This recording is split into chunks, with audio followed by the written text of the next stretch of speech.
स्वागत है MBN news network में आप सभी दर्शकों का फिर से एक बार। और हर रोज की भांति हम आज जो विषय लाए हैं उसमें थोड़ा अलग तरह का भाव है। ऐसे तो हमें जिक्र नहीं करना चाहिए, जो संविधान अभी नहीं लागू है हम उसको क्यों फिर लोगों के जुबान में या फिर हम अपने चर्चा में लाएं। लेकिन अगर भारत का परिवेश, भारत की बात करें, भारत में जो हालात है, जिस तरह से निजीकरण बढ़ रहा है और schedule caste, schedule tribe, OBC के लोगों को अधिकार विहीन रखने का जिस तरह का षड्यंत्र चल रहा है, तो कौन सी मानसिकता से लोग यह काम कर रहे हैं और उस मानसिकता का स्रोत क्या है, ये जानना बहुत जरूरी है। अभी अगर हम मूल निवासी बहुजनों की बात करें तो वो संविधान की बात कर रहे हैं, संविधानवाद की बात कर रहे हैं, फूले अंबेडकर विरसा की बात कर रहे हैं।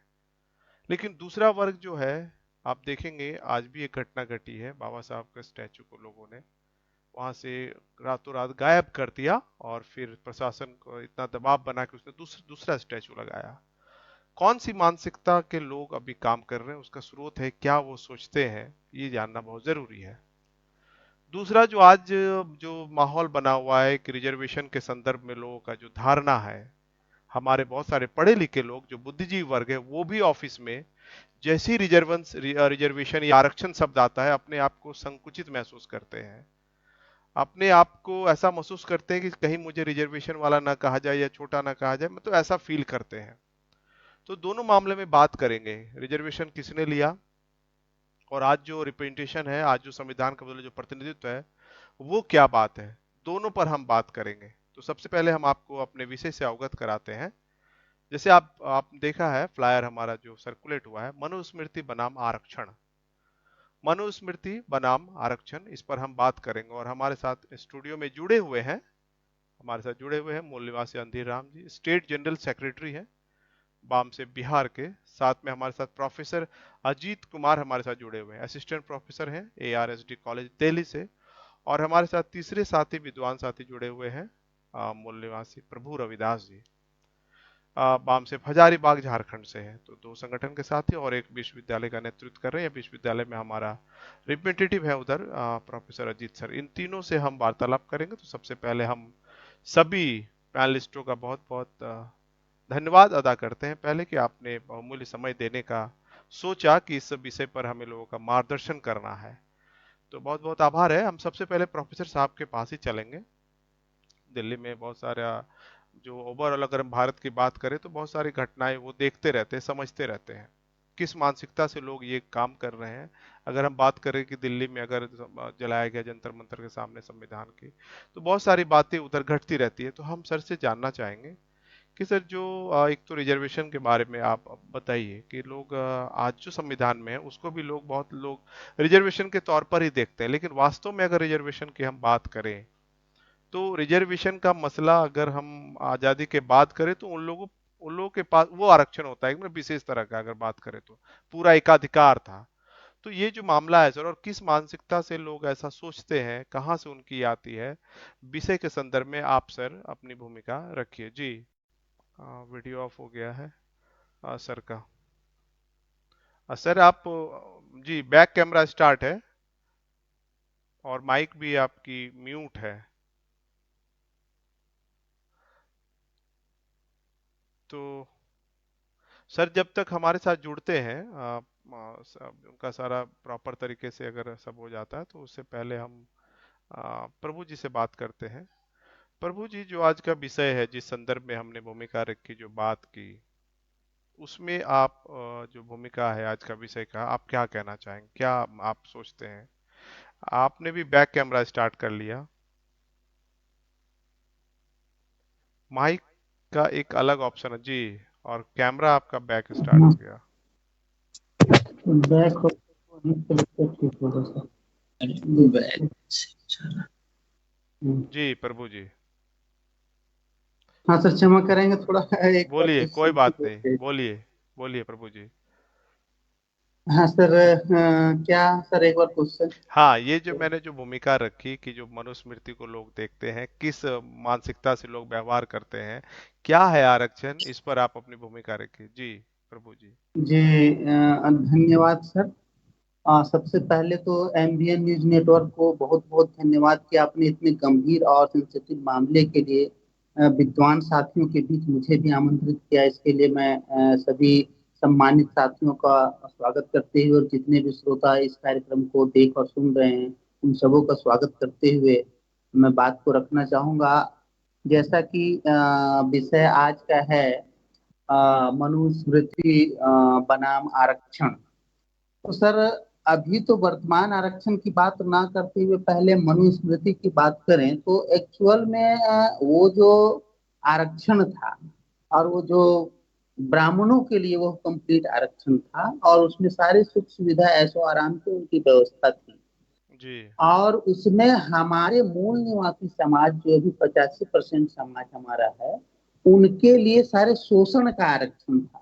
हमें क्या खाना है, क्या पहनना है, कहाँ जाना है, कैसे निकलना, वो सारा विधि विधान एक प्रकार से वो जो आईपीसी और की जो धारा अभी हमारे वर्तमान में है वो उसी उस समय की वो संविधान था हम्म। जिसे मनुस्मृति के नाम से जाना जाता है। हम्म। और इसमें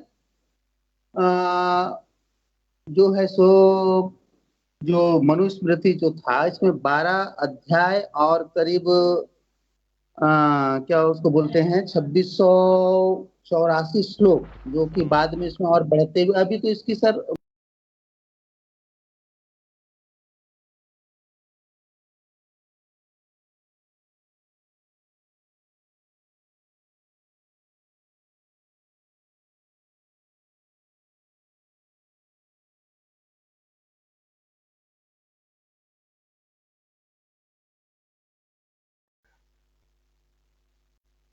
चीजों में घालमेल के साथ हमको देखने को मिलता है। खैर, तो इसका अगर हम कम शब्दों में कहें तो यह जो ब्राह्मणवादी ताकतें हैं यह ब्राह्मणवाद का पोषक वो संविधान है। उसमें स्त्रियों और शूद्रों, उस समय की जो शूद्र अति शूद्र थे उनको पूरी तरह से गुलाम बनाने का, उनका शोषण करने का एक यह विधान था। यह एक ऐसा व्यवस्था था जो विषमता, निर्दयता और अन्याय पर आधारित था। इसमें एक ही अपराध के लिए अलग अलग जातियों के लिए अलग अलग दंड के विधान थे। नारी को पूरी तरह से गुलाम बना दिया गया था। स्त्री को संपत्ति रखने का अधिकार नहीं था। इसमें ऐसी व्यवस्था थी कि पति सदाचारहीन हो, अन्य स्त्रियों से आसक्त हो, दुर्गुणों से भरा हो, नपुंसक हो, फिर भी स्त्री को उसे देव हम्म। की तरह पूजा जाना चाहिए था।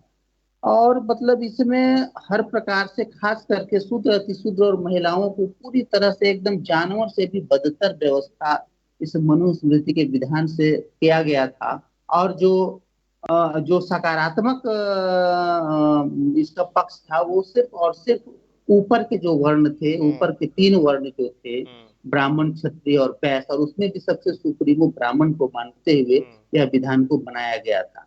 तो अगर आरक्षण की बात कहा जाए तो धन संपत्ति मान सम्मान सब चीज पर उन्हीं लोगों का वर्चस्व था और उसी के अनुसार वो तो वो लाभ उठा रहे थे और सारा उनके हित में था। और हमारे लिए जितने नकारात्मक आरक्षण थे कि हमको ताजा भोजन नहीं खाना, हमको बासी और उनके द्वारा बहिष्कृत भोजन खाना है, फटे पुराने कपड़े पहनने हैं, हाँ, रास्ते पे नहीं निकलना है, सार्वजनिक स्थानों का उपयोग नहीं करना है। अगर अगर कोई शूद्र अगर वो सुन ले, अगर वेद और उनके शास्त्रों को सुन ले तो उसमें पिघला हुआ शीशा डाल देना है, गर्म खौलता तेल डाल देना है।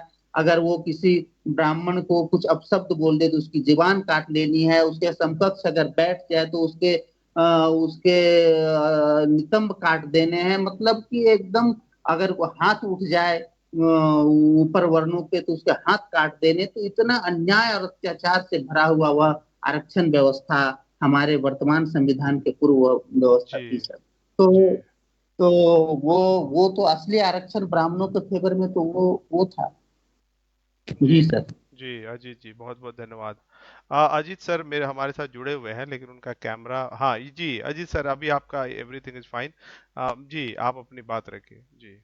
मैं दर्शकों के लिए एक छोटी सी बेसिक बात तो जानना है कि मनुस्मृति मनुस्मृति के बारे में तो सब जानते हैं। और एक जो ढोल शूद्र गंवार जी। नारी, जी। ये तारन के हारी, उसके हाँ। बारे में जानते हैं। लेकिन ये मनुस्मृति जो है इसमें 12 अध्याय थे जी। और इन 12 अध्यायों को अलग अलग एक क्रमवार जो है तरीके से बांटा गया था। और किसी किसी पुस्तक में क्योंकि आपको पता है शुरू से घालमेल होता रहा है, जैसे आप रामायण और महाभारत काव्य से महाकाव्य बनते हैं तो बहुत सारी चीजें बाद में जोड़ी गई। तो मनुस्मृति में भी वैसा ही है, जो पहले का शुरुआती दौर का जो मनुस्मृति है उसमें 2684 श्लोक पाए जाते हैं, लेकिन बाद में जो है कुछ और किताबों में आपको 2964 श्लोक मिलते हैं। तो बेसिकली ये एक व्यवहारिक कैसे पूरे समाज को कंट्रोल किया जाए उसके प्रकार जो है इसमें बताए गए हैं। जैसे पहले अध्याय में प्रकृति का वर्णन मिलता है, दूसरे अध्याय में ब्रह्मचर्य और मालिक की सेवा का भाव जो है या कैसे करना है उसको बताया गया है। तीसरे में शादी की किस्में जो है वो वर्णित हैं। चौथे अध्याय में गृहस्थ धर्म के कर्तव्य, खाने के नियम, इन सब को दर्शाया गया है। पांचवे में महिलाओं के कर्तव्य, शुद्धता और अशुद्धता, तो इसका वर्ग खास करके कंट्रोलिंग, जैसा कि हमारे अभी साथी बता रहे थे कि महिलाओं का कोई वैसा अधिकार उनके पास नहीं था, बस उनको बस फॉलो करना था कि ये नियम कानून है और उस तरीके से फॉलो करना है। जो छठा अध्याय है वो संत के कर्तव्य, एक संत का क्या कर्तव्य होना चाहिए वो इस जो है मनुस्मृति में निहित था। सातवां अध्याय जो है राजा के कर्तव्यों के बारे में उल्लेख करता है। आठवां जो है अपराध, न्याय, वचन और राजनीति जो है उस चीज को उसका उल्लेख करता है।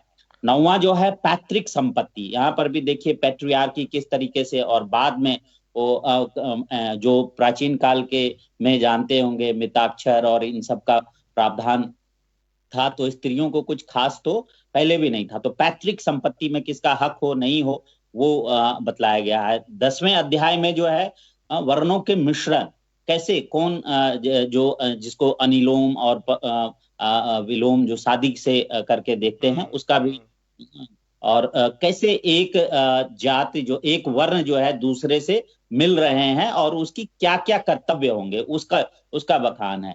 11वें में जो है वो पाप कर्म, क्या चीज जो है वो नहीं करना है और वो पाप माना जाएगा, दोष होगा और उसके लिए दंड का व्यवधान होगा। और 12वां जो है वो 3 गुणों और वेदों का गुणगान करता है।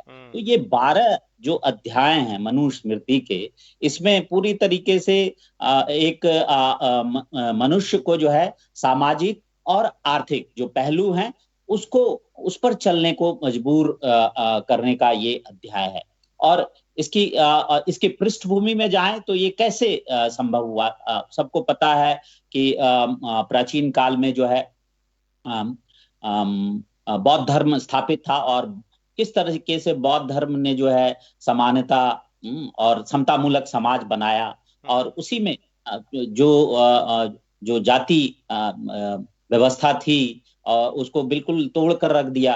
तो ब्राह्मण लोग जो है खास करके पुष्यमित्र शुंग जो एक शुंग ब्राह्मण थे, उन्होंने जो है बृहद्रथ की हत्या की और फिर जो है सुमति भार्गव नाम के एक जो है ऋषि को जो है मनुस्मृति रचने का आदेश दिया और मनुस्मृति ने इन सब चीजों को कर दिखाया। तो वो एक जो मनुस्मृति है वो पहले जो बौद्ध धर्म का या कह लीजिए जो पहले जो मौर्य काल के जो राजा थे उनके द्वारा किए गए सभी चीजों को एक तरीके से खत्म करने वाली बात थी, और इसीलिए उन्होंने एक ऐसा जो है स्मृति की रचना की जिससे कि वो सब खत्म हो जाए। और आप सब लोग जानते हैं, सब लोग वाकिफ हैं, बाबा साहब के अंबेडकर फूले के साहित्यों को अगर पढ़ेंगे तो उसमें पूरी तरीके से पता लगता है कि उस समय ये भी कहा गया कि एक जो बौद्ध का अगर सर काट के लाएंगे तो ये 100 मोहरें जो है उनको इनाम में दी जाएंगी। तो कुल मिला जुलाकर एक वो प्रतीकात्मक जो एक राजनीतिक जो हस्तक्षेप और एक राजनीतिक पकड़ बनाने के लिए ये सब किया गया। और जहां तक संविधान का सवाल है, तो संविधान जो है ये 5, मैं तो और भी लोग हैं उसमें, ऐसा नहीं कि, लेकिन ये 5 मुख्य लोग हैं जिनकी एक श्रृंखला जो प्राचीन काल से चलती है और आधुनिक काल तक, जिसमें कि पहले जो है गौतम बुद्ध हैं, जिन्होंने एक नींव रखी समतामूलक समाज की, और समानता का जो है महत्व समझाया। और उसके बाद मध्यकाल में आते हैं तो कबीर और उनके जैसे और भी लोग, जिन्होंने पूरी तरीके से जाति व्यवस्था का जो है वो उन्होंने एक प्रतिक्रिया दी, उनको अपनी सरल भाषा में जो है बताने की कोशिश की। और तीसरी की क्या महत्व है वो लोगों तक लाने का प्रयास किया। और चौथे जो है साहू जी महाराज ने आपको अभी आप लोगों ने मनाया नहीं मनाया मुझे नहीं पता, लेकिन 26 जुलाई 1902 को घोषणा की थी कि हमारे स्टेट में जो है रिजर्वेशन होगा।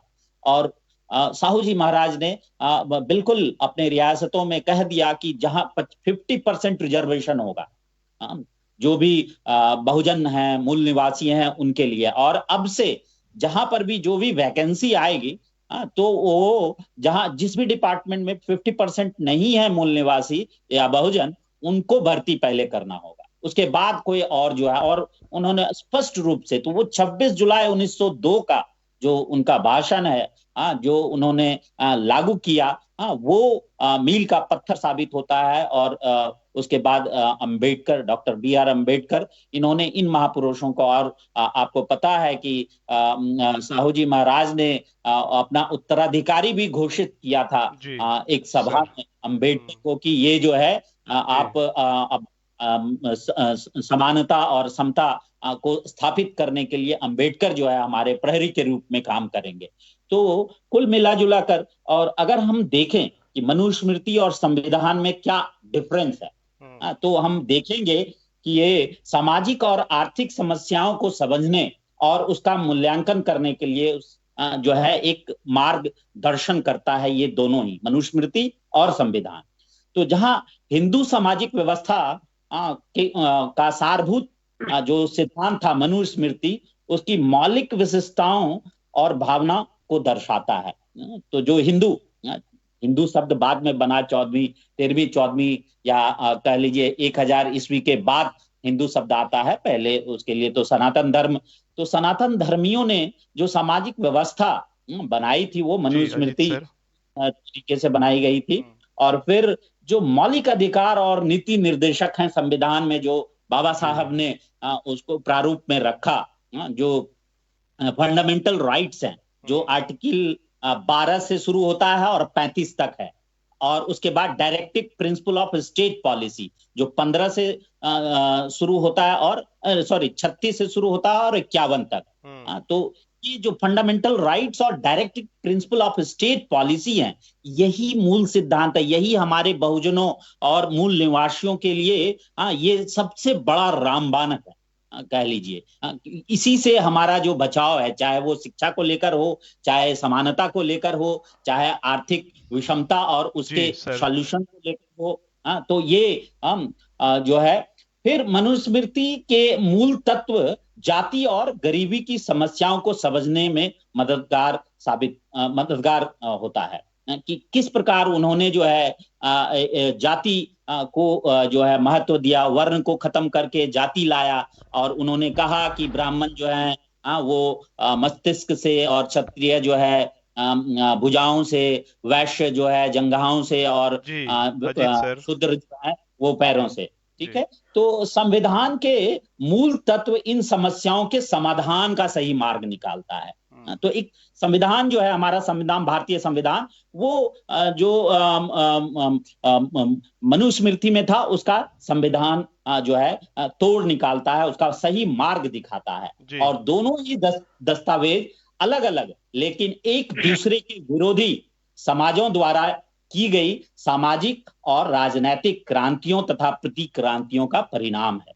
जैसे मनुस्मृति ब्राह्मणों द्वारा बौद्ध धर्म के खिलाफ की गई राजनैतिक प्रतिक्रांति का परिणाम है, जबकि संविधान बहुजनों द्वारा, और बहुजनों का जब मैंने नाम लिया तो वो 5 बहुजन जो हैं उनके द्वारा ब्राह्मणवाद के खिलाफ की गई सामाजिक और राजनीतिक क्रांतियों का जी साकार रूप है। जी इस प्रकार जी हम जो है, मैंने जो है दर्शकों को ये बताने का प्रयास किया कि मनुस्मृति क्या है, संविधान क्या है, दोनों में डिफरेंस क्या है। जी और उसके बाद जी जो जी सवाल आएंगे तो मैं फिर जी और विस्तार जी से। जी बहुत बहुत धन्यवाद सर। सर अगला जो हमारा आपसे सवाल रहेगा, अभी हम मंदिर सर से बात ले लेते हैं कि एक तो जैसे सर हम जानते हैं कि मनुस्मृति ने एजुकेशन जो है लोगों से छीन लिया, एक तो ये मामला अगर हम कहें तो कानूनी रूप से छीन लिया, ऐसे तो लंबे समय से वो चल रहा है संघर्ष।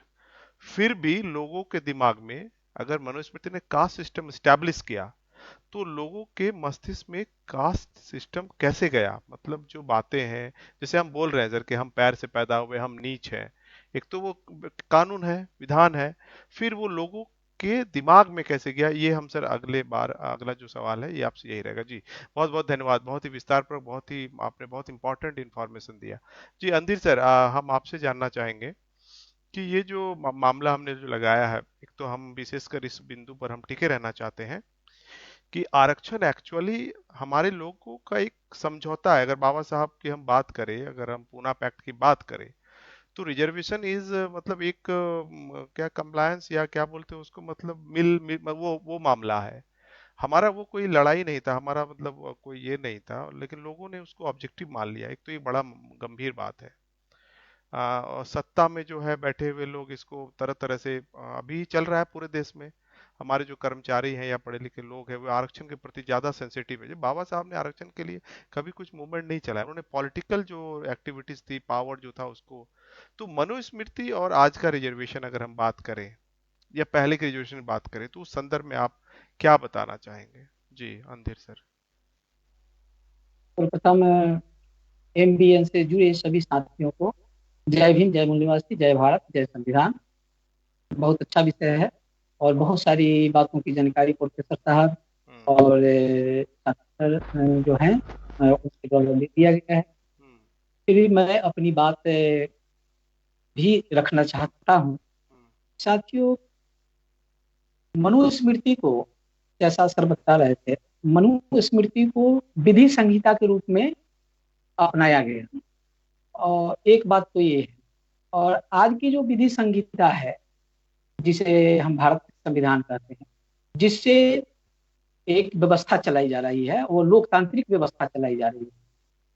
आज जो हमारा संविधान है, लोकतांत्रिक सिस्टम में जो संविधान बना है, जो विधि संहिता है, उसको लोकतंत्र चलाने के लिए और उसके जो उद्देशिका है, और सर जो फंडामेंटल राइट्स के बारे में बोल रहे थे, और जो डायरेक्टिव प्रिंसिपल जिसमें जो राज्य क्या करेगा उसका उसमें निर्देशन है, तो इससे प्राप्त क्या होता है? समता, न्याय, बंधुता, भाईचारा, ये सब प्राप्त करना है, ये उद्देश्य है हमारा। सब फ्रेटर्निटी आए हमारे समाज में। लेकिन अब वहीं पर देखते हैं कि ये जो विधि संहिता है जिसको हम मनुस्मृति के नाम से जानते हैं, सबसे पहले तो बाबा हम जो जानकारी देना चाह रहे हैं वो सभी बाबा साहब के साहित्य से लिया हुआ है। और जो बाबा साहिब साहित्य के अध्ययन से जो हमें प्राप्त हुआ है, हम उसी को अपने रूप में रखना चाह रहे हैं। बाबा साहब के वॉल्यूम 7 में ये बातें पढ़ने को जो मिली है, उसी के आधार पर हम बताना चाह रहे हैं। तो ये जो मनुस्मृति विधि संहिता के रूप में अपनाया गया, यह किस चीज को चलाने के लिए अपनाया गया? यह एक तरफ से ब्राह्मणों को विशेषाधिकार प्राप्त कराता है। मनुस्मृति क्या करता है? ब्राह्मणों को विशेषाधिकार प्राप्त कराता है, और बाकी जो बहुसंख्यक वर्ग है उसको अधिकार विहीन करता है। लेकिन संविधान क्या करता है? सबके साथ न्याय करता है। और यहाँ का जो आरक्षण है वो न्याय करने के लिए है, कि ताकि सामाजिक न्याय मिले। जो मनुस्मृति का दुष्प्रभाव है उसको दूर करने के लिए आज का संविधान लागू किया गया, जैसा सर बता रहे हैं। अब सबसे पहले बात है कि ये मनुस्मृति आई क्यों और किस परिस्थिति में मनुस्मृति आया, इस पर हम सबसे पहले बाबा साहब ने जो दृष्टांत दिए हैं उसके आधार पर हम बात रखते हैं। बाबा साहब ने उस वॉल्यूम में कहा कि मनुस्मृति से काल से पहले जो वैदिक एज था, तो उस समय वर्ण व्यवस्था का दुष्प्रभाव था, और वर्ण व्यवस्था के दुष्प्रभाव को दूर करने के लिए बुद्ध ने आंदोलन चलाया, और उनके आंदोलन के फलस्वरूप जो है मूल निवासियों का सत्ता आई। मूल निवासियों की सत्ता आई, जिसमें नंद वंश है, मगध साम्राज्य है, और उसके बाद मौर्य वंश आता है, जो मौर्य काल में हमारे पूरे विश्व में ये जो है प्रसिद्ध हो गया था। और उसको कहिए, ये कहिए कि वो समता, न्याय, बंधुता, सबको जो है भेदभाव रहित समाज का निर्माण अशोक के समय में हो चुका था। इसीलिए वो जो मौर्य काल अशोक काल कहते हैं। और अशोक काल जो था ब्राह्मणों के लिए विशेषकर बहुत ही दुखदायी काल था, क्योंकि इसमें सभी को न्याय मिल गया था। दूसरा, जो ब्राह्मण के जो कुकृत्य थे, जैसे यज्ञ करना, बलि प्रथा देना, और और जो है ब्राह्मणों को संरक्षण देना, दूसरे राज्यों में ब्राह्मणों को संरक्षण प्राप्त था जी। उसके बाद हक का विशेषाधिकार था, वो अशोक के काल में उस विशेषाधिकार को ब्राह्मणों से छीन लिया गया था। इसीलिए ब्राह्मणों ने एक तरह से प्रतिक्रांति की। और यह ऐसी बात नहीं है कि बृहद्रथ को जाकर के कोई एक व्यक्ति अकस्मात मार दिया, वैसी बात नहीं है, बल्कि एक संगठित ब्राह्मणों का एक संगठित गिरोह जो एक क्रांति के तौर पर, प्रतिक्रांति के तौर पर आया। और उसको हम ये नहीं कहेंगे, बाबा साहब अपने लिखे हैं कि इनको हम केवल राजनीतिक परिवर्तन नहीं कर बोल सकते, क्योंकि अगर राजनीतिक परिवर्तन होता है तो हम इतिहास में देखते हैं कि जब सत्ता परिवर्तन होता है तो केवल सत्ता छीनता है, उसके बाद सत्ता का संचालन करता है। लेकिन जब सत्ता परिवर्तन हुआ उसके बाद देखते हैं कि अपने देश से बौद्धों का सफाया हुआ। तो सबसे पहले ये समझना है कि माने ब्राह्मणों ने प्रतिक्रांति क्यों की, क्योंकि उसका विशेषाधिकार छीन लिया गया था। उसको यज्ञ करने में जो बलि दी जाती थी वो बलि प्रथा पर रोक लगा दिया गया था, अकारण जीव हिंसा नहीं करना है। तो इसलिए पुष्यमित्र शुंग के नेतृत्व में ब्राह्मणों ने प्रतिक्रांति की, और प्रतिक्रांति के जो है उन्होंने राज हत्या कर दिया, मैंने एक राजा की हत्या की पुष्यमित्र शुंग ने। और उसमें जो बोलते हैं कि इतने व्यापक तौर पर मतलब बौद्धों के साथ अत्याचार किया गया, तो इससे साफ जाहिर होता है कि यह केवल राजनीति के परिवर्तन नहीं था, बल्कि यह पूरे भारत को बुद्ध विहीन, बौद्ध विहीन करना था। इनका उद्देश्य था कि यहाँ से बौद्ध साम्राज्य को, क्योंकि अशोक ने अपने राजधर्म को बौद्ध राज घोषित कर दिया था, तो बौद्ध साम्राज्य को हटा करके ब्राह्मणवाद को स्थापित करना चाह रहा था। और इसको ब्राह्मणवाद को माने मजबूत करने के लिए, उसको संचालित करने के लिए, जनमानस को लागू कराने के लिए उन्होंने जो संहिताएं बनाई वो उसी को मनु संहिता बोलते हैं। लेकिन यह वास्तव में मनु नाम का कोई व्यक्ति नहीं था, मनु एक तरह का माने विशेष उदा था। जैसा सर बताया कि ये सुमित भार्गव नाम का ब्राह्मण था, उसने इसकी रचना की। और रचना का काल उसमें दिया हुआ है कि 170 बीसी से लेकर के 150 बीसी के बीच में यह किया गया। बाबा साहब के द्वारा जो साहित्य है उसमें किया गया। जब किया गया तो क्या हुआ मनुस्मृति में, उसमें ये हुआ, उसमें घोषणा किया गया उस शुंग द्वारा कि विधर्मियों को साम्राज्य से निष्कासित कर देना है। विधर्मी कहने का मतलब है कि बौद्ध धर्म, जो सनातन धर्म को, जो ब्राह्मण धर्म को नहीं मानता है, उनको राज्य से निष्कासित कर देना है, उन पर तरह तरह के अत्याचार करना है। महिलाओं को, अगर ऐसे महिलाएं, क्योंकि महिलाओं को उसमें समता का अधिकार प्राप्त था, अगर विधर्मी वाला धर्म में अगर प्रवेश करती है तो उसको भी, इसीलिए महिला और शूद्रों पर ज्यादा अन्याय किया है मनुस्मृति में। उसके बाद तर्क का जो करेगा और वेद पर विश्वास नहीं करेगा उसको दंडित करना है। और एक और काम किया है, जैसे बाबा साहब ने संविधान बनाते समय आर्टिकल 13 लाया और कहा कि जो इस संविधान से विसंगत है, जो पहले की परंपरा में विसंगति है, जो समता न्याय के खिलाफ है, और जो आने वाले समय में भी जो इस संविधान के खिलाफ कोई भी कानून बनेगा वह शून्य हो जाएगा। इसी तरह से वो सुमति भार्गव नाम का ब्राह्मण इस स्मृति में लिखा कि वे सभी परंपराएं जो बौद्ध परंपराएं हैं उसको आज से समाप्त किया जा रहा है। तो आप समझ सकते हैं कि वो किस तरह का रिवोल्यूशन था, किस तरह का प्रतिक्रांति थी। माने हम ये कहेंगे कि बौद्ध सभ्यता के कारण जो समता, न्याय, भाईचारा, करुणा, अहिंसा जो हमारे देश में आया, उसको समाप्त करने के लिए, ब्राह्मणों को विशेषाधिकार दिलाने के लिए मनुस्मृति की रचना की। और उसमें यह घोषणा किया गया कि ब्राह्मण जो है मुख से पैदा होता है, मुख से पैदा होने के कारण वह श्रेष्ठ है, और श्रेष्ठ होने के कारण वह वेद का धारण कर सकता है। इसीलिए पूरी सृष्टि सबसे श्रेष्ठ प्राणी ब्राह्मण ही है, ऐसा उन्होंने घोषणा कर दिया।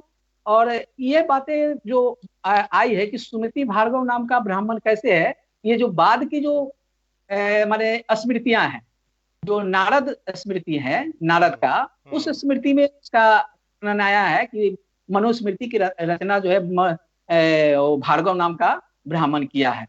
तो सब अब आगे की बात बढ़ाने से हम इस बात को पहले मान लेते हैं कि पुष्यमित्र की जो क्रांति थी वह केवल राजनीतिक क्रांति नहीं थी, बल्कि सामाजिक भी थी और न्यायिक भी थी और आर्थिक क्रांति भी थी, जो मूल निवासी किया गया था।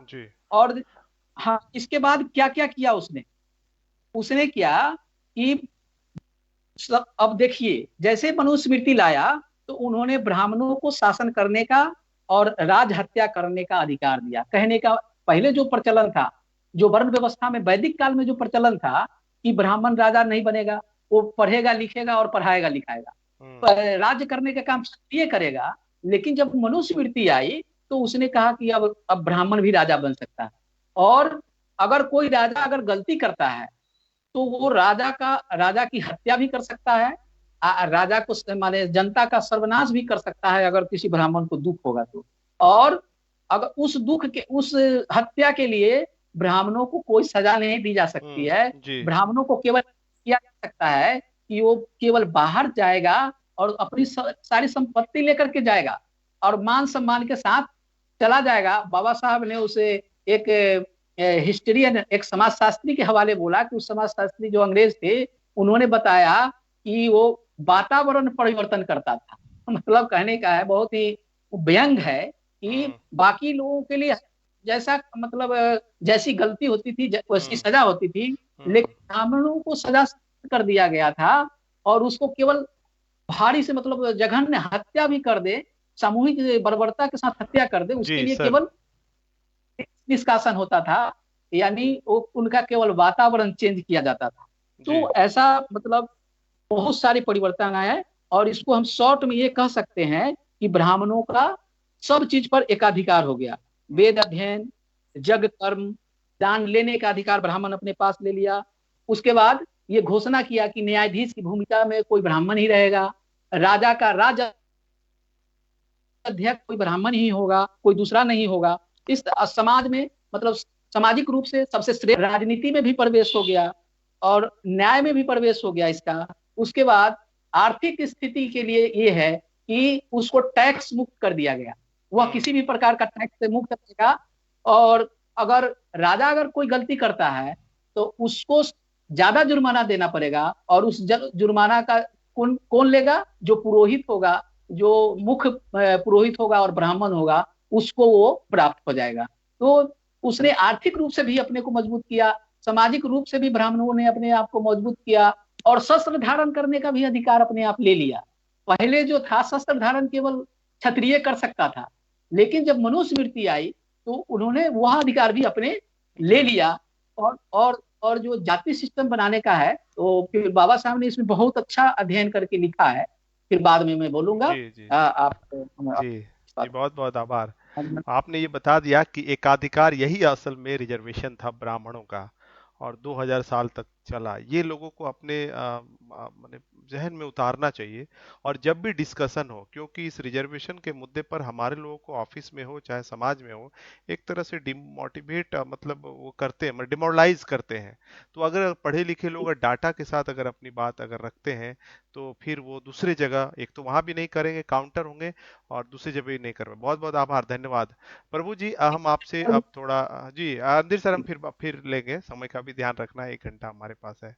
जी प्रभु जी आपसे हम जो वार्तालाप करना चाहते हैं, एक तो जो मैंने बात कही आरक्षण पे हम बात करते हैं, हमारे पढ़े लिखे लोगों को जो रिजर्वेशन का मसला है उस पर बहुत ज्यादा ऑफिस में भी और इधर भी जो है समझ मतलब, लेकिन उसको कैसे इंटरप्रेट करना चाहिए कि जैसे अंधेर सर ने और प्रोफेसर साहब ने स्पष्ट किया कि उनका एकाधिकार समाप्त होकर बाबा साहब ने मतलब इक्वालिटी लाई, तो कैसे उसको इंटरप्रेट करे लोग, कैसे उसको अपना मतलब मजबूती से इस बात को रखे आज के माहौल में। हाँ, अब तो खैर ब्राह्मण कम बोलने लग गया क्योंकि वो भी 10% के दायरे में आ गया, लेकिन एक समय ऐसा था कि लोगों को बहुत ह्यूमिलेट किया गया। तो आपको क्या लगता है मतलब कैसे हमको इसको लोगों के सामने बात रखना चाहिए? जी प्रभु जी। सर, सबसे पहली बात है कि बहुत सारे लोगों का ये व्यवस्था ही समझ में नहीं आती है। अभी जो बहुत सारे जब हम कार्यालयों में जाते हैं, बहुत सारे साथियों से मिलते हैं, तो जब रिजर्वेशन की बातें आती है या संविधान की जब बातें आती है तो वो सीधे बहुत बहुत बार वो मैंने धड़ल्ले से ये बात बोलते हैं कि हमने तो हाँ जनरल कट ऑफ मार्क्स हाँ। से नौकरी में आया और एकदम मैं तो मेरिट जनरल मेरिट में आया। तो वो मतलब कि उसमें अगर कहा जाए तो पूर्णतः दोष उनका भी नहीं है, क्योंकि उनको इस बात को समझने का अवसर ही नहीं मिला कि वर्तमान हमारी जो स्थिति है वो कैसे है, हम कैसे इस जगह पे आ पाए। अगर वो चैनल को वो सिस्टम वाइज अपने अगर हिस्ट्री की तरफ जाएंगे और वहां से जाके जब वो देखेंगे और अध्ययन करेंगे तब उनको समझ में आया कि एक्चुअली जब हमारे हमारे हमारे पीढ़ी के लोग, हमारे दादा परदादा, जब वो उनको पढ़ने का ही मौका नहीं मिलता तो आज हम जो ऐशो आराम नौकरी सेवा में है, तो आज हम तो कूड़ा करकट में भीख मांग रहे रहते और खाना चून रहे होते। तो वो व्यवस्था मतलब उनको वो नहीं समझ में आई है, जिसके चलते वो इस बात को बोलते हैं। अब रह गई बात कि बहुत सारे लोग हैं जो उनका सिलेबस में बहुत सारी बातें नहीं आती हैं, मनुस्मृति, भारतीय संविधान, उसका रिजर्वेशन में जो क्या प्रतिनिधित्व क्या था और कैसे हमको ये मिला। तो बहुत सारे लोगों को डिग्री मिली, डिग्री में जो रिजर्वेशन सिस्टम जो था, प्रतिशत इतना प्रतिशत एसटी को, इतना प्रतिशत एससी को, इतना ओबीसी को, उसके आधार पे वो नौकरी में आ गए। नौकरी में आने के बाद उनको आर्थिक संपन्नता हुई, उनका जो महत्वाकांक्षा बढ़ा, अपने घर बंगला ये में वो लग गए। तो वो बहुत वर्षों से जो तिरस्कृत समाज होता है या जो अभाव में जो रहता है, जब उसको कुछ सुख साधन मिल जाते हैं तो स्वाभाविक चीज है कि वो थोड़ा सा डाइवर्ट होता है, वहां से अपना सुख साधन में वो ज्यादा ध्यान देने लग जाता है। परंतु जब जब इस यही कारण होता है कि वो इसका विरोध बढ़िया से नहीं कर पाते हैं और अपना जो मूल साहित्य है, जो हम लोग फूले अम्बेडकरी विचारधारा की बात करते हैं, उससे वो बहुत दूर हो जाते हैं। वो भी अपने ऐशो आराम में रहने के कारण वो इस स्थिति को समझ नहीं पाते हैं। और जब हम लोग जब समझाते हैं, जब इस बात की जानकारी देते हैं, तब तब उनको धीरे धीरे समझ में आ रही है, इसका अब दिखने भी लगा है, ऐसी बात नहीं है। लेकिन फिर भी जो एक एक जो ज्ञान और जो एक सामना करने का जो ये होना चाहिए, क्योंकि अभी बहुत सारे ऐसे लोग हैं, जब संविधान की बातें आती है तो हमारे अपने लोग ही कई तरह की बुराई गिनाने लग जाते हैं। जब जाति की बातें होती तो वो खुद कहते हैं कि अब इन सब बातों का कोई मतलब नहीं रह गया है, कोई हमारे साथ छुआछूत नहीं, हमारे लोग अब तो ब्राह्मणवाद तो गिरगिट की तरह वो तो रंग बदलता है। और वो रंग जो बदलता है उसको जो जो एक कैडर या प्रशिक्षित व्यक्ति होता है वही समझ पाता है। अब तो ब्राह्मण लोग जब आते हैं तो वो किसी के यहाँ भी भोजन करते हैं आराम से। तो जब हम कहते हैं कि नहीं ये लोग हमारे हमको शुरू से शोषण करते आ रहे हैं, तो उस आदमी को लगता है कि आपने कैसे कहा, यह तो हमारे यहाँ भोजन करते हैं। अब जब जब उल्टा वो मिलते हैं तो गुड मॉर्निंग नमस्ते अब वो उल्टा करते हैं। मैं नौकरी में हूं तो पता, पहले तो ऐसी व्यवस्था थी, अभी मैं वही एक बात बताना चाह रहा हूँ कि किस प्रकार से वो अपना रंग बदलता है, कैसे लोगों को दिग्भ्रमित करता है। तो जब हम एज ए कैडर अपने लोगों को बताते हैं कि नहीं ब्राह्मणवाद हमारा शोषक है, वो हमको शोषण कर रहा है, परंतु वर्तमान में जब वो किसी के यहाँ आता है तो उल्टा वो आते के साथ वो खुद नमस्ते गुड मॉर्निंग नमस्कार करता है, उसके यहाँ आके बकायदा भोजन करता है। तो उस व्यक्ति को जिसे मैं समझाता हूँ कि यही हमारा, ये लोग हम हमारे इतिहास से हमको दूर रखा है, हमारा आर्थिक सामाजिक शैक्षणिक हर तरह का शोषण किया है, बहुत कुकर्म किया है, तो उनको लगता है कि ये तो आदमी गलत बोल रहा है। प्रैक्टिकल में हमारे साथ तो ऐसा नहीं हो रहा है। अभी देखो कितना बढ़िया ये हमारे साथ एकदम समानता की व्यवहार की बात करता है। और ये करता है। तो इस हिसाब से ब्राह्मणवाद का बदलता स्वरूप को उनको समझना होगा। और यह हम लोगों का भी दायित्व है कि हम अपने लोगों को समझावें कि कैसे, और उनको अपना सच्चा इतिहास जो हम सिलेबस में नहीं पढ़ पाए, हम भी अपने पढ़ाई के दौरान बहुत सारा हमने तो पढ़ाई की, स्कूली शिक्षा, कॉलेज की शिक्षा, ग्रेजुएशन, तो वहां तक हमको ऐसा कुछ नहीं मिला। जब मैं बामसेफ नामक इस संगठन से मैं जुड़ा, मैं तो इसे एक बहुत बड़ा यूनिवर्सिटी मानता हूं, और मैं एक साधारण विद्यार्थी हूँ, और जब सीख रहा हूँ तब ये बातें उभर के आ रही सर। तो मेरा यही कहना है इस मुद्दे पे कि हमारे जो लोग हैं उनको इस बात की जानकारी देना होगा, उनको समझाना होगा, उनका प्रबोधन करना होगा, उनको साहित्य देना होगा, उनको फुले अम्बेडकर का जो विचारधारा है उसको धीरे धीरे उसमें संप्रेषण करना होगा, उनको एक मंच पे लाना होगा। तो इस हिसाब से उनको फिर वो ये आरक्षण की व्यवस्था पर वो मजबूती के साथ अपने शोषक और शासित लोगों को वो समझा सकते हैं, बता सकते हैं, और डटकर मुकाबला कर सकते हैं। जी धन्यवाद। जी, बहुत बहुत धन्यवाद। जो व्यवहारिक पक्ष है वो आपने बताया प्रभु जी, आपका बहुत बहुत आभार। प्रोफेसर साहब, हम आपसे जो महत्वपूर्ण बात, बहुत ही, एक तो बाबा साहब का उस पर बहुत रिसर्च रहा है, लेकिन आप जब बड़े संस्थान में हैं तो उसको आप अपने साधारण तरीके से लोगों को समझा सकते हैं, इसलिए मैं आपसे ये सवाल रखता हूँ, जो जहाँ से आपने बात समाप्त की, कि अगर हम बात करें मनुस्मृति से, एजुकेशन जो है नहीं देना है, विद्या सुदृढ़ नदितायाम, वो लिखा उन्होंने कि नहीं देना है, एजुकेशन रोक देना है, सब रोक देना है। तो जब एजुकेशन रुक गई तो फिर लोगों के दिमाग में सर वो कैसे बात ये घर कर गई कि हम यही हैं, मतलब कास्ट सिस्टम को स्टैब्लिश करने के लिए मनुस्मृति लाया गया सर, अगर स्पेशली अगर हम बात करें, क्योंकि वर्ण व्यवस्था तो था जिसके खिलाफ सिद्धार्थ गौतम ने लड़ाई छेड़ी, लेकिन सर वो फिर कास्ट सिस्टम में कैसे चेंज हो गया, कैसे आज के डेट में भी सर अगर आप देखें तो अच्छे अच्छे लोग जो है वो कास्ट का मतलब वो चला रहे हैं, मतलब कुशवाहा महासभा, यादव महासभा, रविदास महासभा, ये चला रहे हैं, तो वो लोग मान लिए हैं सर कि हम जो है और इसी में हमको संगठित होना है। इसका मतलब ब्राह्मण ने जब शिक्षा रोक लिया, आज की भी बात करते हैं सर, हम हमारे लोग पास एजुकेशन है, लेकिन कास्ट का अपमान उनको समझ में नहीं आ रहा, तो क्या हुआ सर उस वक्त कि लोगों ने मान लिया कि हम यही हैं। जी प्रोफेसर साहब। बहुत बहुत धन्यवाद। ये अगर हम पहले हम मनुस्मृति की ही बात करते हैं और उसके बाद फिर हम जो है औपनिवेशिक काल और फिर समसामयिक काल में आएंगे। तो जहां तक मनुस्मृति का सवाल है, तो मनुस्मृति ने भारतीय समाज को जो है वो 7 बुराइयां प्रचलित करने में मदद की, जो कि मैं जहां तक अपने अध्ययन से उसको कर पाया हूं, और यहीं से जो है जाति व्यवस्था की उत्पत्ति मानी जा सकती है। वो 7 बुराइयां क्या थी कि इसने ब्राह्मणों के शासन करने और राजहत्या, मतलब राजा की हत्या करने का अधिकार स्थापित किया, कि कोई दूसरा जाति का अगर होगा, नीची जाति का, तो उसकी भी हत्या कर सकते हैं और हम सीना फुला कर रह सकते हैं। दूसरा, इसने ब्राह्मणों को एक विशेषाधिकार प्राप्त वर्ग बनाया, जैसा कि अंधीर जी ने बताया, अंबेडकर भी लिखते हैं, है कि नहीं? तो हर तरीके से समाज में भी विशेषाधिकार प्राप्त, कि वो सबसे सर्व।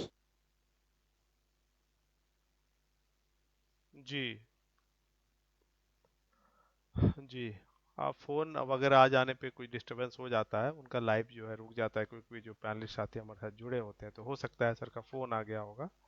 जी सर। जी। तीसरा जो है, इसने वर्ण को जाति में बदला।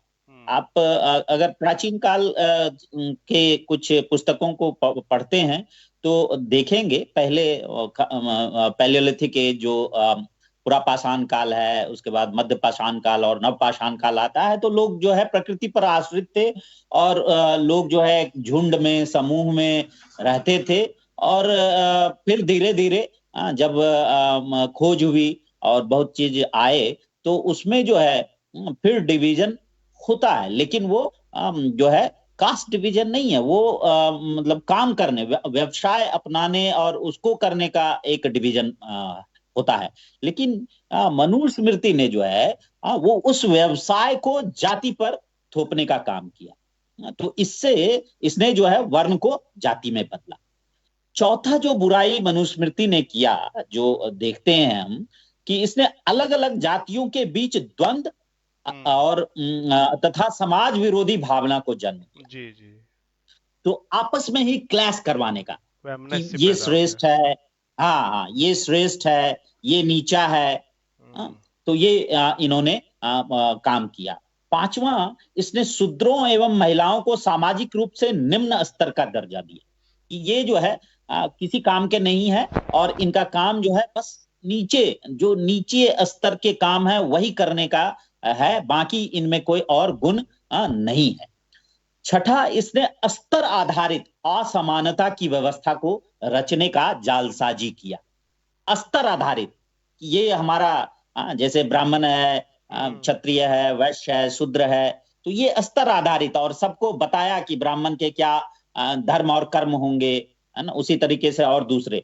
और सबसे लास्ट, इसने सामाजिक व्यवस्था को वैधानिक और कठोर बना दिया जो परंपरागत एवं उदार थी।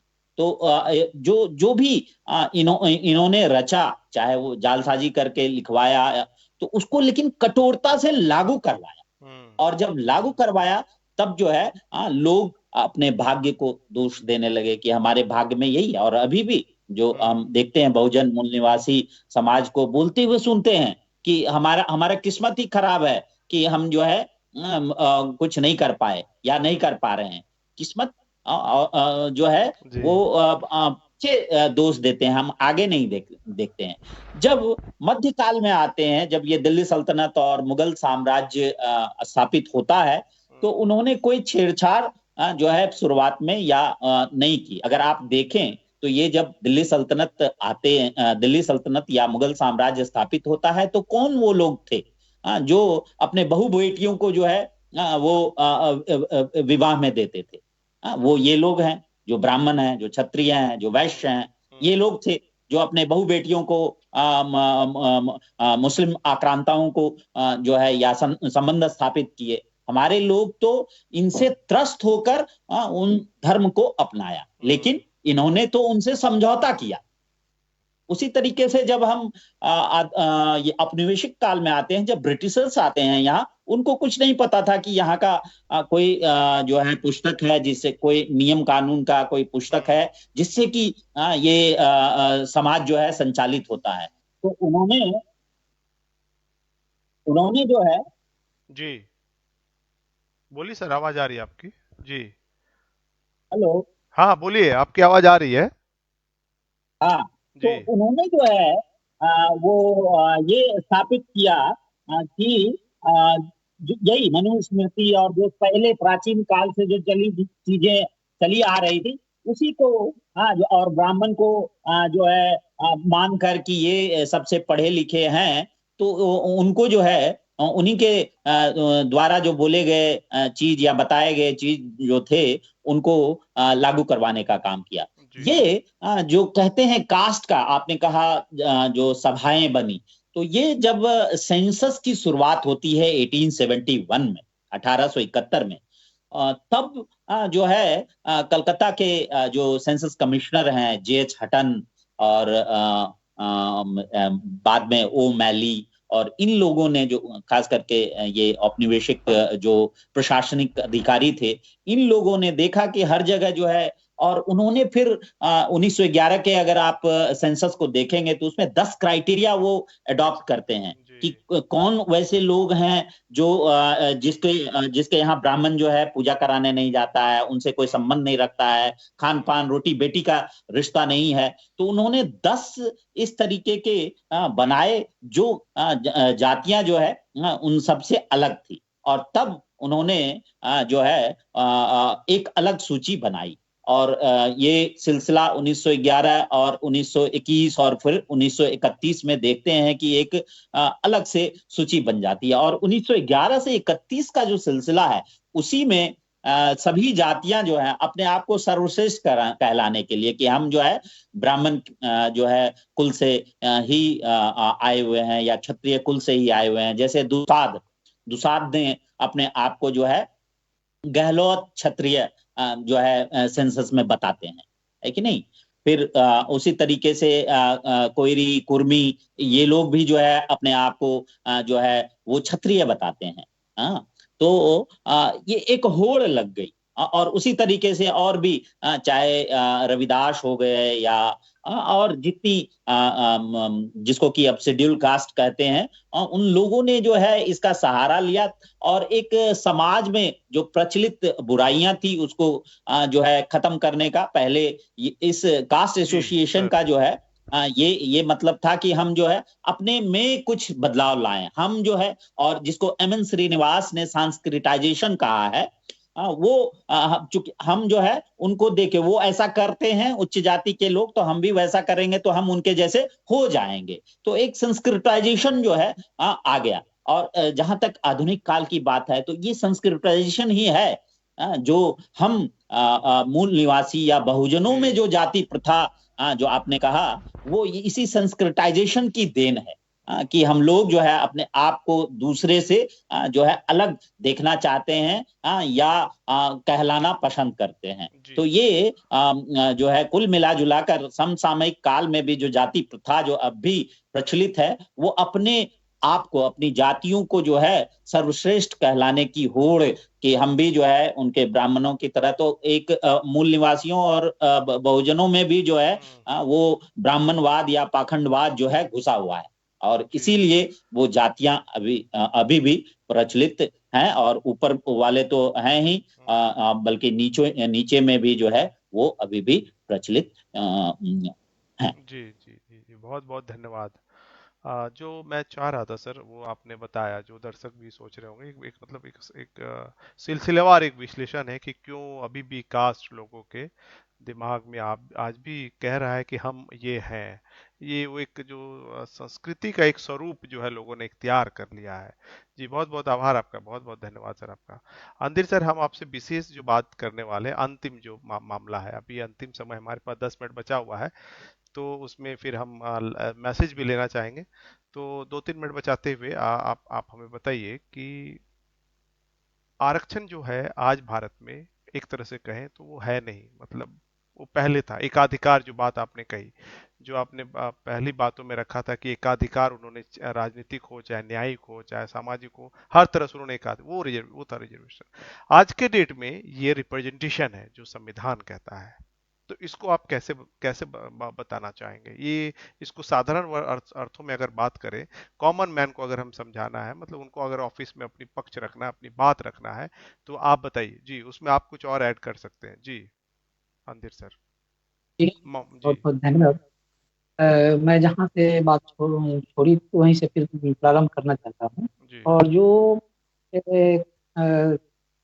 मनुस्मृति जब लागू हुआ तो मनुस्मृति लागू होने के बाद जो आपने प्रश्न रखा कि कास्ट सिस्टम कैसे आया, बाबा साहब ने इसमें बहुत लिखा। हम इस पर 2 चरण में बात करेंगे कि ये क्यों आया, क्यों मजबूत हुआ और इसके विरुद्ध कोई आंदोलन क्यों नहीं हो पा रहा है, क्रांति क्यों नहीं हो रही है इसको खत्म करने के लिए। तो बाबा साहब के साहित्य में जो उद्धृत है उसी बात को हम रखना चाह रहे हैं। उन्होंने बताया और प्रोफेसर साहब ने भी बताया कि ये जो वर्ण व्यवस्था पहले से थी, आपने भी बताई, लेकिन ये जाति व्यवस्था नहीं थी। जाति व्यवस्था जो सब अपना अपना काम करता था, लेकिन वैसा उसमें कोई प्रतिबंध नहीं था। लेकिन जब वो लागू हुआ तो क्या हुआ कि ये जो है अंतरजातीय विवाह और जो है सहभोज, इसको बंद कर दिया। उसके बाद सबसे ज्यादा जो मनुस्मृति में जो चिंता है वो ब्राह्मणों को, नालायक ब्राह्मणों की चिंता है। पहले क्या था, जब वैदिक युग था तो वैदिक प्रणाली जब था उसके जमाने में, तो उसमें ये था कि आश्रम व्यवस्था थी, गुरुकुल पद्धति थी। तो गुरुकुल में सबसे पहले क्या होता था कि गुरुकुल में बच्चे जाते थे और जैसे ये ब्राह्मण लोग दलील देता है कि हम में जो है जाति नहीं थी, इसी के आधार पर वो दलील देता है। बाबा साहब ने इसको उद्धृत किया है कि जब वो गुरुकुल में जाता था तो गुरुकुल में जब अंतिम समय होता था, वहां से गुरुकुल में विदाई होने का जब समय होता था, तो उस समय उसको उपाधि मिलता था कि ये लड़का ब्राह्मण बनने लायक है, ये क्षत्रिय बनने लायक है, ये जो है शूद्र बनने लायक है, देख लेता था। तो वो जो अधिकार था, जो गुरुकुल में अधिकार था, गुरुकुल पद्धति थी, उसको भार्गव ने वो खत्म कर दिया मनुस्मृति एज में और वो अधिकार दे दिया पिता को। अब क्या हो गया कि वो जन्म के आधार पर अब वो होने लगा, मतलब गुरुकुल का जो जो सिस्टम था कि वहां पर उसको कौन सा उपाधि दिया जाएगा, अब यह जब पिता के हाथ में आ गया तो वो जन्म के आधार पर वो कंक्रीट बन गया। उसके बाद उपनयन का अधिकार जो है, उससे 3 काम हुआ। उसके बाद उपनयन वहां कराया जाता था, अब उपनयन का जो है अधिकार जो है पिता के पास आ गया। पहले प्रशिक्षित होता था, प्रशिक्षण के बाद पता चलता था कि ये क्या बनेगा, और उसके बाद वर्ण निर्धारण से पहले प्रशिक्षण को समाप्त कर दिया गया। जैसा कि हम अभी बोले कि पहले प्रशिक्षण देता था, उसके बाद उसका वर्ण निर्धारण होता है, बाबा साहब के ये साहित्य में है। लेकिन अब क्या हुआ, अब माने जहां जन्म हुआ उस तरह से हो गया। ऐसा क्यों किया उन्होंने? ऐसा उनको शक हुआ कि जब ये प्रतियोगिता होगा तो कोई निम्न वर्ग का लोग भी ब्राह्मण बन सकता है, जो पहले से बनता था, इसमें बहुत चर्चा है, तो मैंने बन सकता है। तो उसको रोकने के लिए उसने ऐसी व्यवस्था की और उन्होंने श्लोक की रचना की कि जिस प्रकार शास्त्र विधि से स्थापित अग्नि और सामान्य अग्नि दोनों अग्नि देवता है, उसी तरह से माने पढ़ा लिखा ब्राह्मण और नलायक ब्राह्मण दोनों ही ब्राह्मण है। और ऐसा क्यों? तो ऐसा उन्होंने कहा, इसलिए कहा कि उनकी एक सोच है कि आगे जो है महाभारत में भी आया है, गीता में भी आया है कि गुण धर्म के हिसाब से मनुष्य की रचना की गई। तो वो जो बोलते हैं कि सतोगुण, रजोगुण और तमोगुण होता है, तो ईश्वर में उसकी कल्पना है कि देवताओं में, ईश्वरों में रजोगुण होता है, निम्न वर्ग में तमोगुण होता है। तो उसका कहना है कि ब्राह्मणों में भी सतोगुण होता है, इसीलिए ब्राह्मण जो है देवता के समान है पृथ्वी पर और देवता का प्रतिनिधि है, इसीलिए वो जो है ब्राह्मण बहुत श्रेष्ठ है। तो ये विशेषाधिकार हुआ, और मूर्ख ब्राह्मणों को भी ब्राह्मण जो पहले का सिस्टम था उसके हिसाब से नहीं बन सकता था, ये बनाने का काम किया।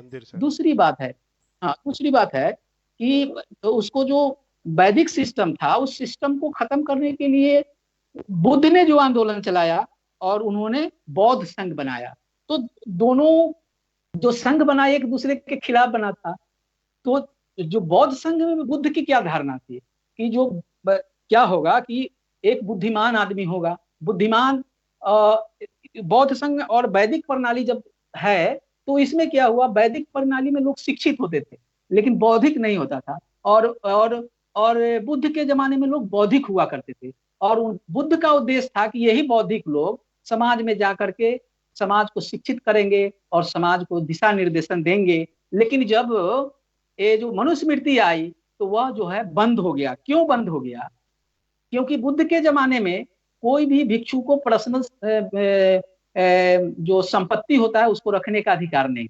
लेकिन जब वैदिक संस्कृति आई तो जो पर्सनल रखने का अधिकार था वो ब्राह्मणों ने प्राप्त कर लिया, क्षत्रियों ने प्राप्त कर लिया और शूद्रों को सेवा का अधिकार दे दिया। तो ऐसा हुआ कि जो लूट खसोट हुआ निम्न वर्ग का, उस लूट खसोट में हिस्सा बना दिया गया। बाबा साहब ने कहा कि ये 2 कारण से, मतलब ब्राह्मणवाद के 2-3 कारणों से ब्राह्मणवाद के खिलाफ ये जो अन्याय है उसके खिलाफ कोई आंदोलन नहीं हो रहा है।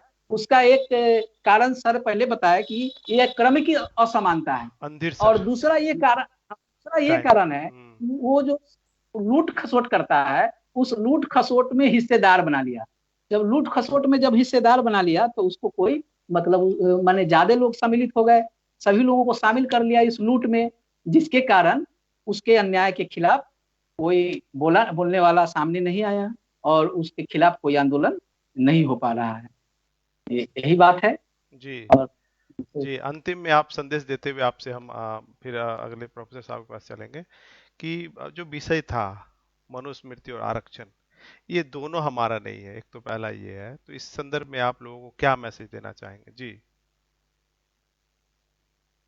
इस संदर्भ में यह कहना चाहेंगे कि हम लोगों को जो ब्राह्मणवाद के कारण हमारे समाज में जो बुराइयां आई है और जो अनैतिकता आई है, जब तक हम उसको माने त्यागेंगे नहीं, एक अनैतिक चीज को जब तक हम नैतिकता से ही उसको परास्त कर सकते हैं, हम भी अनैतिक बनकर के उसको परास्त नहीं कर सकते हैं। इसके लिए जो बाबा साहब का मंत्र है, शिक्षा तो मिलना ही चाहिए और संगठन बहुत जरूरी है, जो काम हम लोग कर रहे हैं इस तरह से मतलब संगठन को आगे बढ़ाना पड़ेगा और आदमी को शिक्षित होना पड़ेगा। और जो जो काम बुद्ध ने किया था, एक बौद्धिक वर्ग का निर्माण किया था, तो वो बौद्धिक वर्ग का निर्माण करना होगा। और जो बौद्धिक वर्ग है उनको जो है समाज में आगे आकर के और ब्राह्मणवाद के द्वारा जो माने बुराइयां हैं उसको दूर करने के लिए लोगों को प्रशिक्षित करना होगा। जी वो जब तक वो उस विधि को नहीं अपनाएंगे तो जो मनुस्मृति का जो आरक्षण है, जो आज का विषय था, तो मनुस्मृति का जो आरक्षण था वो धार्मिक आरक्षण था, जिसको आज भी उसको कहता है कि ये हमारे पूर्वजों ने दिया है, हमारे बाप दादाओं का दिया हुआ है, हम इसको नहीं छोड़ेंगे। वो उसमें ब्राह्मण तंत्र चलाने के लिए वो आई थी, जबकि ये संविधान जो है लोकतंत्र, समता और न्याय स्थापित करने के लिए है। और सबसे बड़ी बात है कि हमको जो ब्राह्मणवाद में जो निहित तत्व है वो जो है अमानवीयता पर आधारित है, इसलिए सबसे पहले उसको खत्म करने की जरूरत है। जी यही मेरा धन्यवाद। प्रभु सर साहब, हम आपसे अंतिम में लेंगे जो आपकी बातें हैं। सबसे पहले प्रभु जी, आप कम समय में जी क्या मैसेज देना चाहेंगे लोगों को? सर, मैं आज के इस चर्चा परिचर्चा के दौरान में मैं जितने भी दर्शक जुड़े हुए हैं उनसे एक निवेदन करना चाहूंगा कि वर्तमान में जो सरकार है और वो सरकार जिस संगठन के निर्देश से कार्य कर रही है उस हिसाब से हमारा संविधान खतरे में। 9 अगस्त 2018 ये दिन बहुत दूर नहीं गया है और वहां से शुरुआत जो हुई है और अभी आजकल पेपर में भी बहुत सारे ऐसा मीडिया में भी चल रहा है, जो नया संसद भवन बन रहा है उसमें नए संविधान के साथ प्रवेश करना है, ऐसा कुछ चीज आ रहा है। तो जितने भी साथी इसको देख रहे हैं या देखेंगे उनसे मेरा सिर्फ निवेदन है कि हमारे संविधान की महत्ता को अगर देखना है तो आपको मनुस्मृति की नजर से देखना होगा, तब समझ में आएगा कि यह संविधान की क्या महत्ता है और इस संविधान के बदौलत हमें क्या मिला है। तो मैं सिर्फ एक ही निवेदन करना चाहूंगा कि हमारे जो मूल निवासी बहुजन समाज का जो भी अच्छाई है वो सिर्फ और सिर्फ संविधान के बदौलत है और हमारा जो अस्मिता, हमारा जो मान सम्मान, हमारा जो भी बचा वो सिर्फ इस संविधान के बदौलत है। अगर इस संविधान को अगर ये इसको हटाया जाता है या इस पर अगर आंच आती है या इसको समस्या इस पर होती है तो हम कहीं के नहीं रहेंगे। इसलिए सिर्फ और सिर्फ मेरा एक ही कहना है कि सारी समस्याओं का समाधान हमारा भारतीय संविधान है, तो इसकी सम्मान, सुरक्षा और संवर्धन के लिए हमें तन मन और धन से लगना होगा और हर हालत में इस संविधान को बचाना है। बस यही निवेदन सिर्फ मेरा रहेगा सर। धन्यवाद जी, बहुत बहुत आभार आपका, बहुत बहुत धन्यवाद। हम प्रोफेसर अजीत सर से हम लेंगे। हाँ सर जी, आप अपना जो मैसेज है, जो दर्शकों को जो विषय है उस पर आप क्या बोलना चाहेंगे? जी सर। बाबा साहब अम्बेडकर ने तो जो नारा दिया था मैं उसी को रिपीट करूंगा कि शिक्षित बनो, संगठित रहो और संघर्ष करो, और इसके बिना जो है कोई गुजारा नहीं है। अगर संविधान को हमें संविधान के रूप में देखना है तो हमारी जितनी आपस की जो टकराहट है उसको भी भूलना पड़ेगा। और जैसा कि मैं अपने छात्राओं को भी कहता हूं कि प्रश्न करना आना चाहिए। जब तक आप प्रश्न नहीं करेंगे तब तक जो चीजें पहले से चली आ रही है, जैसे चली आ रही है, तो वो वैसे चलती रहेगी। तो आपको प्रश्न करना है और तब आपको सॉल्यूशन मिलेगा और तब आप सॉल्यूशन देने लायक बनेंगे। अगर आप प्रश्न ही नहीं करेंगे तो फिर सॉल्यूशन भी नहीं होगा और वो डर्रा जो है उसी पुराने डर्रे पर चलते रहेंगे। तो पढ़ना तो जरूरी है, और पढ़ने का मतलब ये नहीं कि बस लिखना और पढ़ना आ गया। पढ़ने का मतलब होता है चीजों को आप समझें और समझने के बाद जो है उस पर कोई अगर सॉल्यूशन है तो वो बताएं। चाहे आपको अपने समाज से भी विद्रोह करना पड़े, अपने कॉलीग से, अपने बॉस से भी विद्रोह करना पड़े, तो आपको उसके लिए तैयार रहना पड़ेगा। और ये संघर्ष जो है हमें, जो 5 महापुरुष हैं जो मैंने बताया, उन 5 महापुरुषों ने झेला। चाहे वो बुद्ध हों, कबीर हों, फूले हों, साहू जी महाराज हों, अंबेडकर हों, तो इन सब ने झेला है, संघर्ष किया है, तब जो है ये चीज हमें मिल पाया। और हम लोग जो है अगर संघर्ष नहीं करेंगे, सिर्फ संविधान के रहते हुए सोचें कि हम सुरक्षित हैं, तो वो नहीं हो पाएगा। हमें भी जो है संघर्ष करना पड़ेगा और हर चीज पर अपनी पकड़ बनानी पड़ेगी, और तभी जो है हमारा जो संविधान में मूल हमारे राइट्स हैं वो हमें मिल पाएंगे, या हम लोगों के समाज को मिल पाएंगे। बहुत बहुत धन्यवाद। जी जी, बहुत बहुत आभार सर आपका, बहुत बहुत धन्यवाद। संघर्ष की अभी सीढ़ी हमें चढ़नी है और मंजिल तक पहुंचना है। जो महापुरुषों का आपने नाम लिया, उनका भारत निर्माण करना और हमारे ऊपर एक बड़ी जिम्मेदारी है। मैं सभी पैनलिस्ट साथियों का बहुत बहुत आभार व्यक्त करता हूं कि उन्होंने विषय के साथ न्याय किया है। समय हमारे पास 1 घंटा ही रहता है, क्योंकि विषय तो बहुत बड़ा है, मनुस्मृति के बारे में बोलना, फिर रिजर्वेशन, फिर उसका एक बड़ा बहुत समय चाहिए। फिर हम इसको पार्ट वाइज और अलग तरीके से हम लोगों के पास, दर्शकों के पास लाना पसंद करेंगे। आगे भी हम आपको चर्चा में आमंत्रित करेंगे। आशा है आप हमें अपना समय, बहुमूल्य जो कीमती समय अपने विचारों के साथ हमें देंगे। जी बहुत बहुत धन्यवाद। हमारे साथ जुड़े हुए थे मूल निवासी अंधीर Ram ji, state general secretary balm से बिहार, और प्रोफेसर अजीत कुमार दिल्ली यूनिवर्सिटी से जुड़े हुए थे, और हमारे साथ बाम से हजारीबाग से जुड़े हुए थे मूल निवासी प्रभु रविदास जी।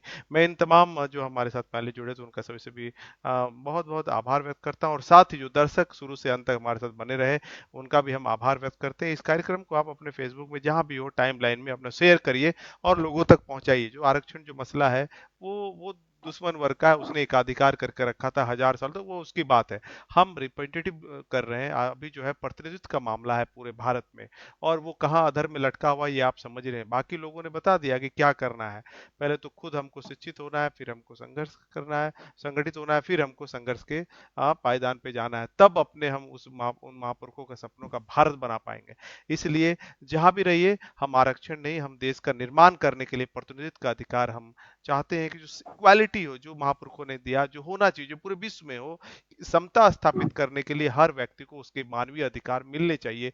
इसका जो है बात संविधान में दिया गया है, और ये हमको संविधान पढ़ने से, समझने से, जैसे बातें आई आर्टिकल जो 51 तक है, फंडामेंटल राइट है और स्टेट पॉलिसी है, ये सारे हमको पढ़ने पड़ेंगे, समझने पड़ेंगे।